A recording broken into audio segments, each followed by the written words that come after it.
Is that big? Is it a big Chauncey? No, my son named Chauncey. Okay, I don't know if his dad's name was Chauncey. Oh yeah. So, no.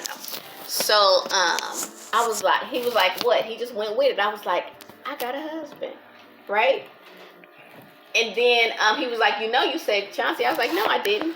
I was like, maybe I did. I don't think I did though. But so we made a joke of it, right? But the whole idea was that I was so excited. Like, can you believe I got a whole husband? I was married. But the bigger implication of it is I never saw the example. Not really, right? Mm-hmm. Not a healthy, wholesome example of what marriage looks like. Mm-hmm. And I get the opportunity to have that. Okay. And that's so absolutely amazing to me. And I have to make sure not to sabotage it. That's a big deal. Okay. Right. Because I have the power to do that in real life. Right. Right? Like, I could push you away. But each time I've had to learn, like, you can't do that. You can't talk to him that way. I mean, you literally can, but you shouldn't do that. Why would you want to hurt the person you love? Right. Let me go walk away. Let me go do blah, blah, blah. Let me get myself together and come back to have this conversation. Mm-hmm. This is, like, I get to be brave enough to say I can't handle it. Because I might say something that I can't take back. Right. And that took work for me to get to. That's what love is about, though. Mm-hmm. If you love somebody, you're going to check yourself, you're going to change, you're going to do whatever you got to do to make that person comfortable. Mm-hmm. And it's not so much let me prove I love you, but I want you to be comfortable in loving me. It's easier said than done, though. Ooh, you ain't got to tell me. So, yeah, that's a cool story until you really confront it with it, right? Because we fantasize, we're like, oh, I want a husband till the rubber meets the road. And you be like, oh, I didn't sign up for this. Right. What? Hold up, swallow up. Who you talk to? You better ask me something because you can't tell me nothing, right? And depending on what their thought process is and how it, how they're coming to it. Like, I was talking to a client yesterday, and she was saying what dissolved her marriage was her husband said, because they had been separated, and he came back and he said, the only way this will work is if my decision is final. Ooh, that's huge, right?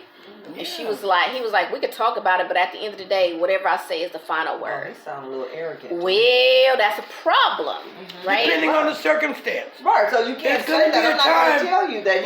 Exactly. Right. Like, you shouldn't even want your decision so to be you want me to, right. So you're saying that what I say is not important. And that can't be so, because once we talk it out, I might have an extremely good point, and you'd be like, okay, we're going to go with your decision. Like, it can't be just one-sided. You got to be open. But, but that's where you get to talk because even with my marriage, like I just had to shut it down a week or two ago. And I mean shut it down. I ain't cooking no food. I'm not doing no laundry. We're co-minglers. We're not together. Because you don't get to go do what you want to do and then come back and be like, oh, what's for dinner? I ain't built like that. Like, I love to do it, but you can't expect it while you out having fun. And that's not how our setup was. Mm-hmm. Right? So, and then his retort was, well, you knew who you married. He said, because he's a golfer. He don't play golf. He's a golfer. Right. No. Let's rethink that. You knew who you married. Because one, you knew who you married, but the evidence of that, because we're gonna go with evidence, right? So when we were together the first time, we were together all the time. We went to the Hollywood Bowl. We went to the beach. We went to, golf didn't play that big of a part. You might have done it, but it didn't affect me. Okay. We got back together through a pandemic. You could not play golf. Okay. So the greater part of the relationship that we were in, we were together, right? Whether we were together on an RV, we were at the beach, we were at wherever we were together. And now you changing the game that, I'm a golfer. Now you can go golf. Hold up. No. I didn't sign up for this. And then you want to expect. It's new. It's right. And then you want me to still do your laundry. No, I don't. She don't like golfing. She know he's a golfer. I don't mind you golfing. So then, of course, it gets lost in translation because I'm like, well, you golf 7 days a week. But where does that have time for me? Oh, now you're trying to manipulate. That's not what I'm doing, and you're not listening now. 7 days a week. Oh, I don't care. Golf 7 days a week, as long as it don't affect me. If it affects me, it's a problem. So if you get up at 5:30 and you at the golf course at 6, have at it. But in the afternoon, hello, you have a wife. Yeah. Right. They don't So you understand can't that go I need golf attention. and then go golf at 7 till 7, 8 at night and talk about what's for dinner, nigga, whatever you bringing. Right. Right. I ate already. We're good. I literally fixed a whole meal and put it in the refrigerator and didn't tell him. And he was like, "You really did that?" I did. Because you thought I was playing. I'm very transparent. I'm not playing. Yeah, okay? me too. Very transparent. If be. you do this, this is what's going to If happen. I want to be with you, you gonna know everything about me. But I'm telling you the consequence. You gonna know what you get. But yeah, and I'm telling you the consequence on the other side. I think that's fair. Mm-hmm. So you can't say, "Oh, I didn't think you would do that," or "I didn't know you would do that." No, you knew I would do that, and now I'm gonna execute it. Right? Mm-hmm. I'm done arguing. We're not arguing no more. Now I'm gonna show you. I can show you better than I can tell you. So I took them clothes out the laundry and I put them on his side. Okay. And then finally he got it. Like, we need to talk. What do we need to talk about? Well, you ain't gonna bully me into not trying to bully you into anything. Mm-hmm. If you want us to be married and we just separately married, we could do that.